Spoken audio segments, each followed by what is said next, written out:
بسم الله الرحمن الرحیم و من یرد فیه بإلحاد بظلم نذقه من عذاب علیم. در محضر رسول خدا هستیم، دعاگوی همه عزیزان دیگه از این به بعد به جای اینکه لازم باشه بخوان برن آنتالیا میتونن به مکه و مدینه سفر بکنن. کاسبان و قاسبان قبله شرایط خوبی رو، قمارخانه ها، مراکز فحشا، کنسرت های رکیک همه آماده شده و به تنظیمات کارخانه بنی امیه داره بر میگرده.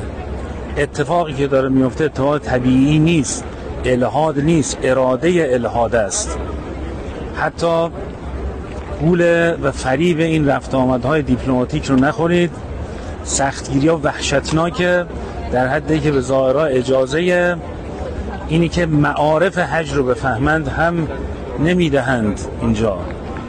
و البته اینا همه بوی ظهور میده، بوی امامت امام قبله میده، بوی صاحب خانه میده و اینجاست که خدا دیگه تحمل نمیکنه و من یرد فیه به الحاد به ظلم. اینجا دیگه اراده الحاد داره صورت میگیره، الحاد به تنهایی نیست. انشالله همه اینا باعث میشه که صاحب قبله بیاد و قبله رو از دست این کاسبان و غاصبان قبله خارج بکنن.